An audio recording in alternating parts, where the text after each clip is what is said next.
Hello, bienvenue dans cette nouvelle chronique du All Geek. Et j'ai décidé de faire un petit focus là sur une collection qui vient de sortir chez Carrefour à prix modique. Voilà, donc j'ai effectivement décidé de vous parler de la collection Carrefour avec les quelques achats que j'ai pu faire et puis peut-être qu'il y a d'autres choses aussi. Mais on commence tout de suite avec effectivement les achats. Et comme j'ai décidé de ne pas faire tout comme tout le monde, je vais quand même vous parler d'un autre achat que j'ai pu faire ce mois-ci, Devil, de Yuki Miyoshi, qui est paru chez Pika en 2003. Voilà, qui ne rajeunit pas. Ce manga date de 1998. Il est paru chez Pika en 2003 et il n'est plus édité, il me semble. Donc j'ai eu la chance de récupérer des tomes de ce manga. Alors, de quoi ça parle? C'est un shonen assez classique où en fait un ange et un démon se battent. Voilà, pas trop jusque-là, pas grand-chose à dire, sauf que en fait, lors de leur dernier combat, leur centième combat, en fait, ils s'entretuent et ils descendent sur Terre. Et pour survivre, ils sont obligés de fusionner avec un humain. Et je vous donne dans le mille, en fait, ils fusionnent avec des jumeaux. Donc le démon se retrouve dans la peau de ce jumeau qu'on peut voir qui est avec les cheveux noirs, et l'ange se retrouve dans la peau du jumeau aux cheveux blonds. Et en fait, ce qui est assez marrant, c'est qu'effectivement, le démon va dans le corps du jumeau qui est le plus réservé, qui est le plus maladroit, qui est vraiment le moins bagarreur. Et l'ange, c'est tout le contraire. Il va tomber sur le bagarreur, etc. Donc il y a beaucoup de quiproquos, d'humour à ce niveau-là, parce qu'effectivement, ils changent de personnalité, on les fait pas, ils se disent qu'ils sont amnésiques. Enfin, il y a un certain nombre de choses qui sont assez sympathiques dans ce petit manga. Je vous montre quelques planches pour que vous puissiez voir un petit peu le style graphique. Peut-être la première planche avec... Hop, on les voit effectivement l'un contre l'autre, donc le démon Schward et l'ange Yus. Et il retombe sur Terre. Et après, il y a des scènes de bagarre, petits mots assez pas mal. En fait, le style est plutôt sympathique.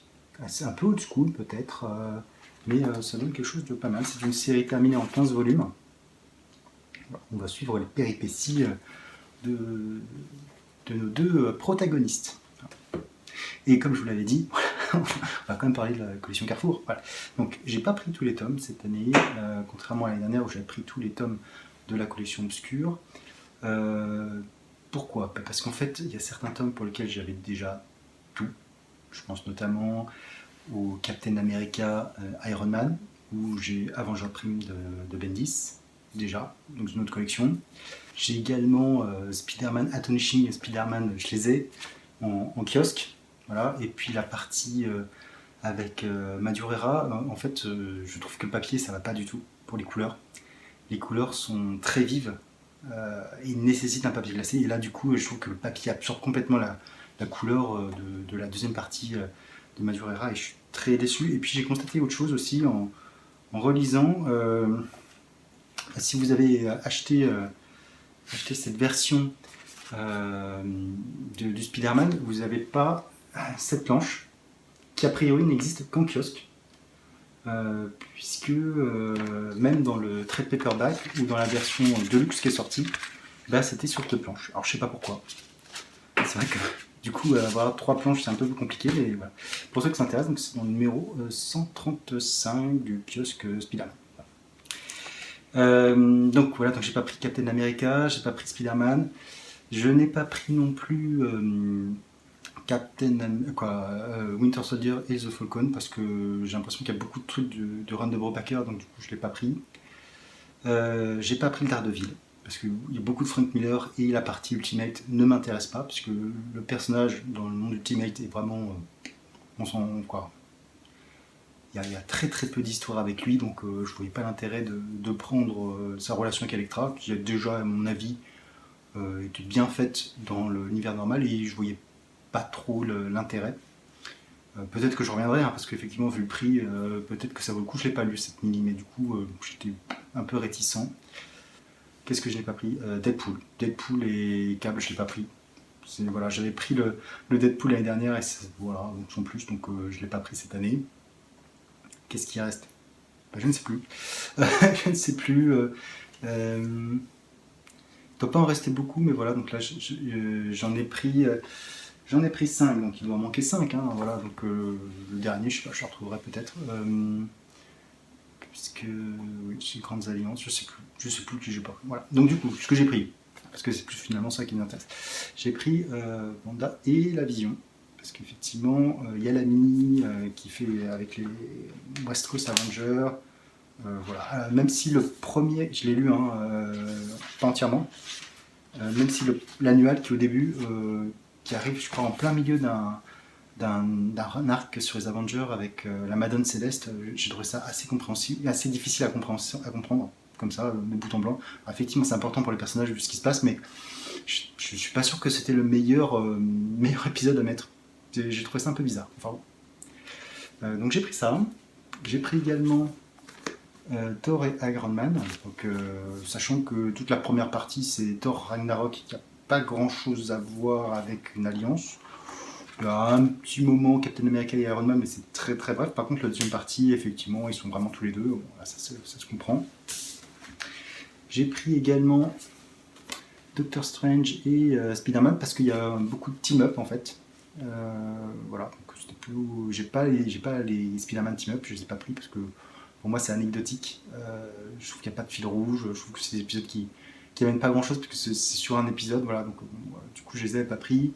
Les intégrales, donc voilà, je me suis dit tiens, c'est l'occasion. Le premier Strange Encounters, je crois que je l'ai dans mon omnibus Untold Tales of Spider-Man. Je sais pas très bien. Voilà. Et après, on commence à aller vraiment dans le bon là. Pour le moment, je l'ai pas lu, donc je peux pas trop juger. J'ai pris Avenger X-Men avec la première mini Avenger versus X-Men plus Blue Ties. Alors, que je trouvais plutôt sympathique. Je peux vous en parler d'ailleurs peut-être tout de suite. Mais avant, le dernier tome, il s'agit effectivement de Spider-Man et les 4 Fantastiques. Voilà. Plus de reviews, moins de blabla, on passe aux reviews. Et on commence tout de suite avec ce Spider-Man Fantastic Four qui contient donc la mini Spider-Man Human Torch qui date de 2004, scénarisée par Dan Slott et dessiné par Ty Templeton, il me semble que je dise pas de bêtises, et ça, c'est ça. Et après, on a le deuxième partie qui est donc Spider-Man and the Fantastic Four, qui est scénarisé par Jeff Parker et dessiné par Mike Wieringo, le regretté Mike Wieringo, et qui date de septembre, de juin à septembre 2007. Alors, en fait, je suis assez content d'avoir ce tome. Alors, les FF, on en reparlera avec les Fantastiques, mais voilà, chez les FF, c'est pas trop mon équipe préférée. Mais bon, passons. Mais du coup, la relation entre la Torche et Spider-Man, d'ailleurs, j'en profite parce que voilà, en fait, moi j'ai découvert surtout leur relation dans ce tome-là, où on voit le discours de Johnny Storm qui fait écho quand il croit que Peter Parker sort avec sa copine de l'époque. Enfin, c'était plutôt pas mal. Et du coup, dans cette mini que Dan Slott nous fait, ce qui est plutôt intéressant, c'est qu'on voit en fait plusieurs moments de la vie de ces deux héros et de ce qui se passe. Et du coup, c'est plutôt pas mal. Et surtout, on peut voir un peu comment leur relation a évolué d'une relation où finalement ils étaient complètement en dehors. Après, ils sont devenus de plus en plus amis jusqu'à la révélation de l'identité secrète. Et oui, et c'est pour ça aussi que c'est très important parce que c'est bien dans cette mini, parce que j'ai regardé sur internet, j'étais un peu surpris, c'est bien dans cette mini que l'identité de Spider-Man est révélée à Johnny Storm. Alors donc pour tous les fans de Spider-Man, je pense que ça. Et effectivement, moi j'étais étonné que ça soit aussi tardif et de cette manière que c'était présenté, mais c'est bien le cas. Et oui, donc du coup assez marrant. On voit aussi la Spider-Mobile parce que c'est quand même Johnny Storm qui l'a fabriqué. Et oui, quoi, en tout cas, l'a aidé. Du coup, Dan Slott se débrouille plutôt pas trop mal hein, avec ces différentes petites histoires qui se suivent au fur et à mesure. C'est en combien? C'est en 4 parties, 4 ou 5 parties, que je ne dise pas de bêtises. C'est 5 parties. 5 parties qui reprennent à chaque fois une période de la relation de la Torche Humaine et de Spider-Man, et c'était plutôt pas mal fait. Plutôt pas mal fait. Moi, je trouve que c'est plutôt bien. Pour l'édition, voilà, 2,99 €. Bon, bah, voilà. Et la deuxième mini, je suis un peu plus mitigé. Alors, la deuxième mini, en fait, c'est une invasion extraterrestre. Je vous le fais dans les grandes lignes, hein, parce que du coup, c'est une invasion extraterrestre. Hop, là, je spoil carrément. Voilà, je n'ai pas dû prendre cette page. C'est une invasion extraterrestre de la Terre. Et donc Spider-Man qui se heurte à eux en premier. Après, il y a les FF qui s'en mêlent. Les autres héros, finalement, sont assez vite chantés de l'équation. Voilà. Et on a quelque chose d'assez classique, il me semble, dans le monde ou pas, des 4 fantastiques. J'ai pas assez d'expérience là-dessus, mais bon, voilà, c'est résolu d'une manière qui, moi, j'ai trouvé un peu bizarre. Du coup, je suis pas hyper fan de la résolution de l'histoire. Je suis pas vraiment sûr de la moralité et de la compréhension au final, mais bon. Après, voilà, comme je vais te le montrer, on a ce Mike Wieringo qui est quand même vraiment bon, hein, qui a un style très cartoony, hein, très cartoony, très agréable. Je trouve qu'il, voilà.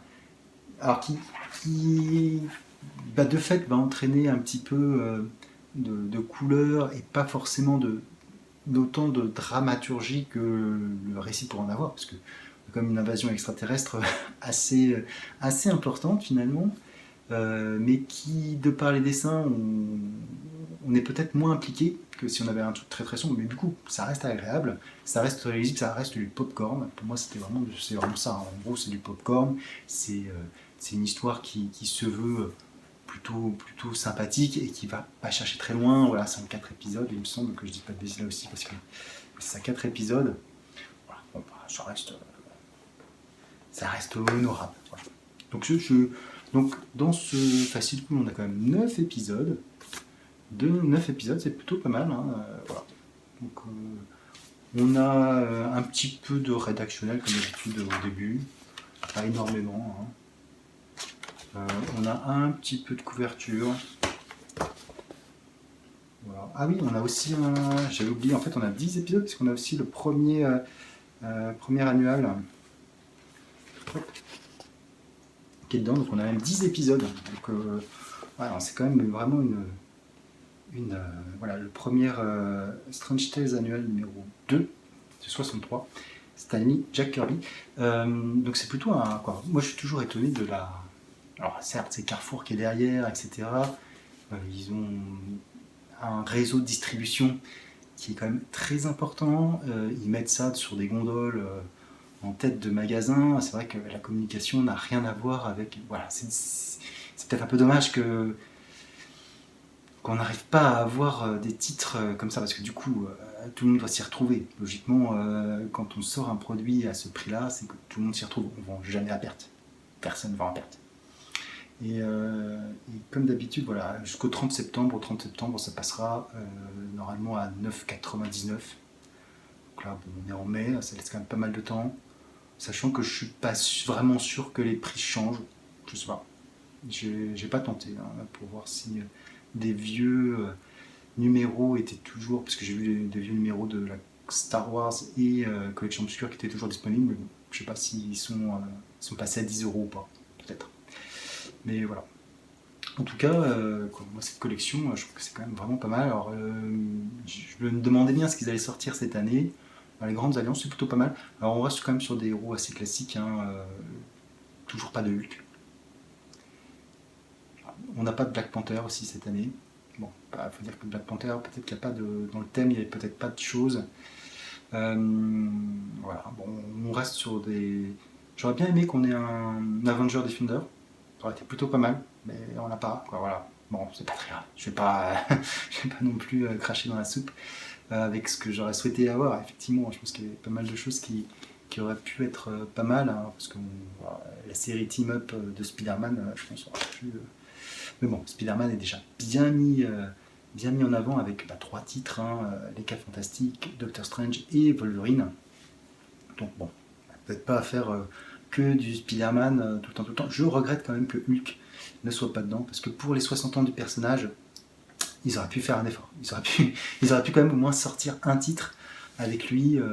J'imagine que dans les 60 ans de publication, ils auraient pu trouver un titre Hulk. Mais bon, c'est pas grave.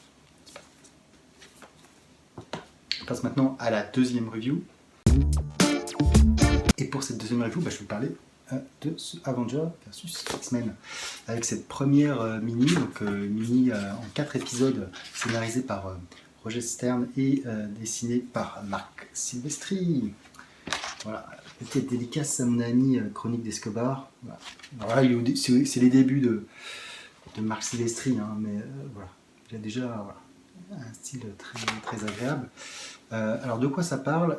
Alors ce qui est assez marrant et du coup moi je trouve ça plutôt sympathique parce que finalement là dans cet épisode il y a des météores, je ne sais plus exactement comment, il y a une différence entre eux, qui arrivent sur Terre et qui donc semblent provenir de quelque part. Donc les Avengers qui sont missionnés pour effectivement les détruire et causer le moins de dégâts possible se demandent bien ce qu'il y a à l'intérieur, puisqu'ils découvrent en fait que sous la roche il y a des parties métalliques aimantées. Il y a un objet qui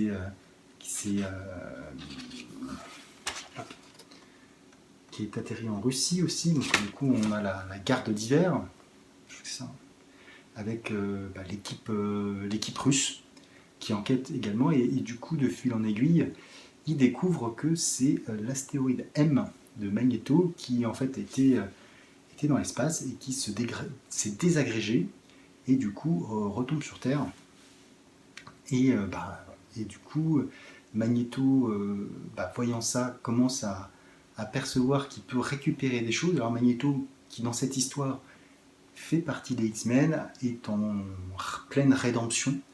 Et du coup, il y a toute une ambiguïté pour savoir si le fait de retrouver son ancien matériel va le faire basculer à nouveau du côté obscur ou pas, plus les Avengers qui veulent arrêter tout le monde, qui sont missionnés par l'ONU, plus la garde d'hiver qui, elle, pour ses propres intérêts, veut arrêter Magneto, parce qu'en fait, Magneto, dans l'épisode 150, il me semble, qui était paru du coup dans une collection précédente, les grandes batailles, avait tué tout l'équipage d'un sous-marin russe.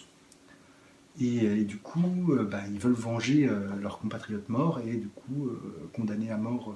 Ils veulent récupérer Magneto pour le condamner à mort, etc. Alors que les Avengers veulent plutôt, eux, qu'ils soient jugés. Et les X-Men veulent pas que Magneto soit capturé. Donc il y a un triple positionnement, finalement des positionnements très différents par rapport à Magneto, par rapport à ce qui se passe, etc. Et Magneto aussi suit son propre chemin par rapport à son vécu et à ce qu'il peut ressentir. Du coup, c'est quand même plutôt pas mal.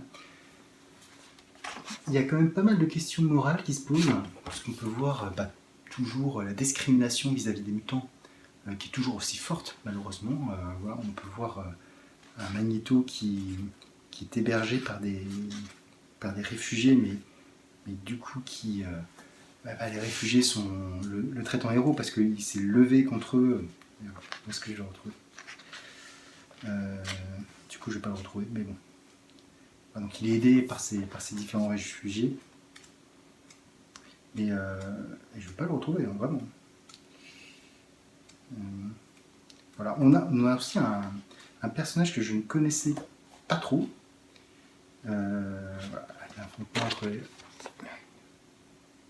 différentes équipes. Ça fait toujours son petit effet, hein, les affrontements entre équipes.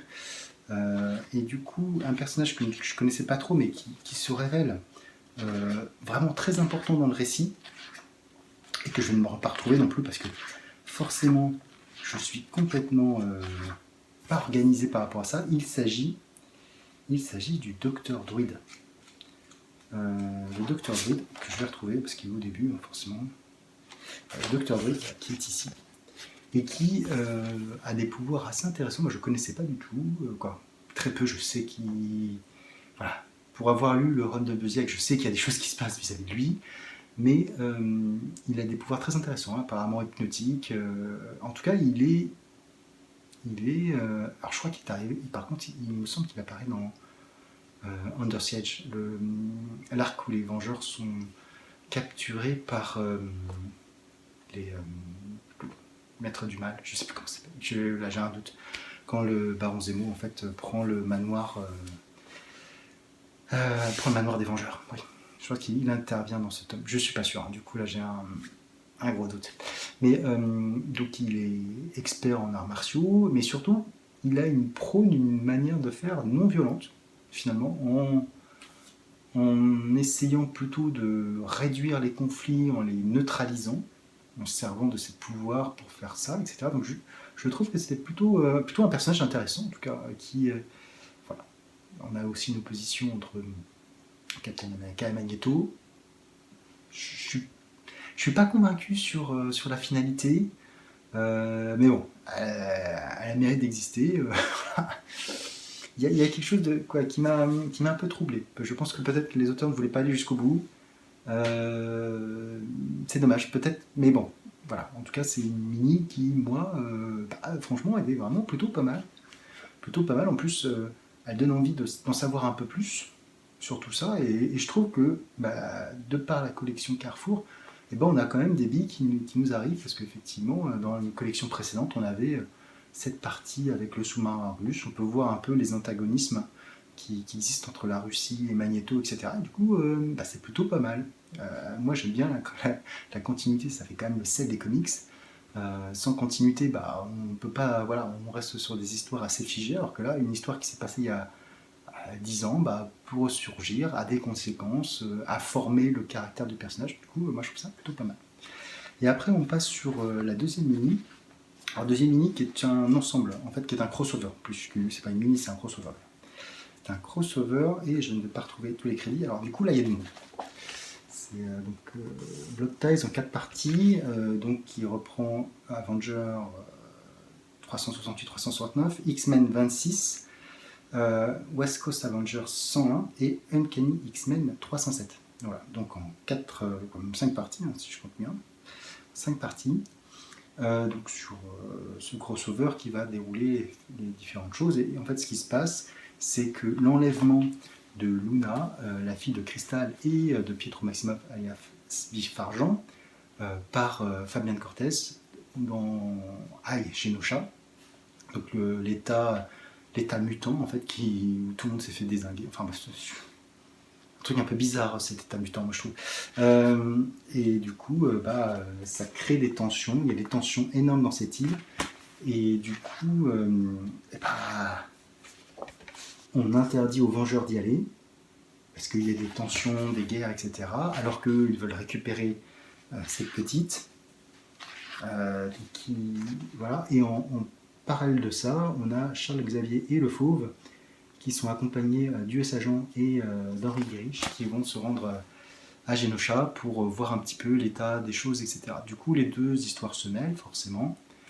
Et alors, comme ça se passe, le X-Men 26, ça fait suite forcément à la relance des X-Men par Claremont et Lee, avec Magneto qui reforme l'astéroïde M et qui reforme une équipe avec Fabian Cortez, etc.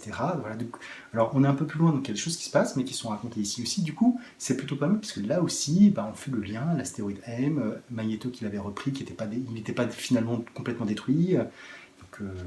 Donc c'est plutôt pas mal. On fait le lien en plus avec le Fauve qui fait partie des Avengers, hein, avec ses relations avec Girish qui sont pas simples.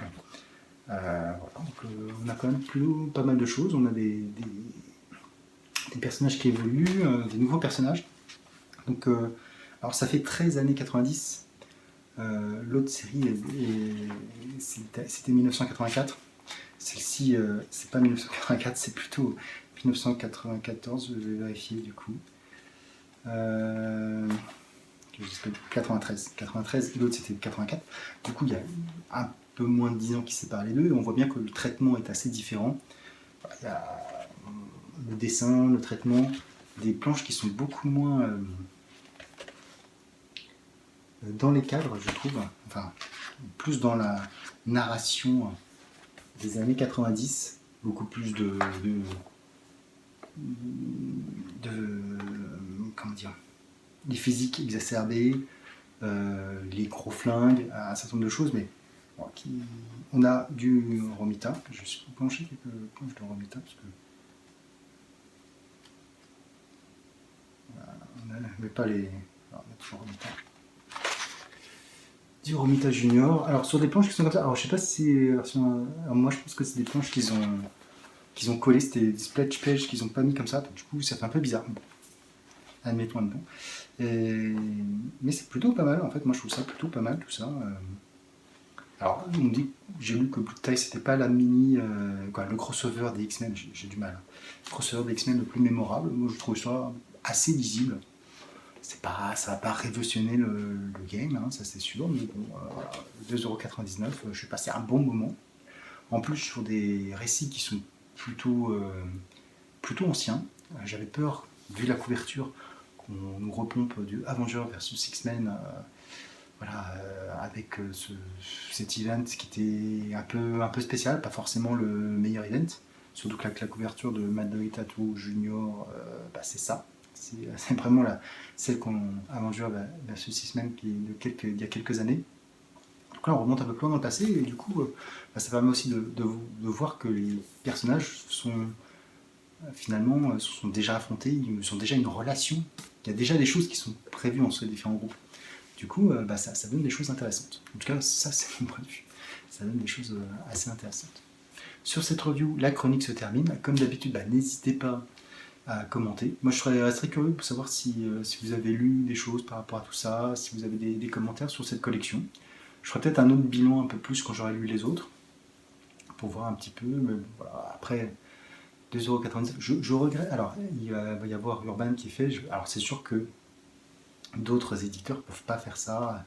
C'est un peu dommage, mais c'est compréhensible parce qu'effectivement, il faut quand même qu'il y ait un gros groupe derrière pour aider. Voilà.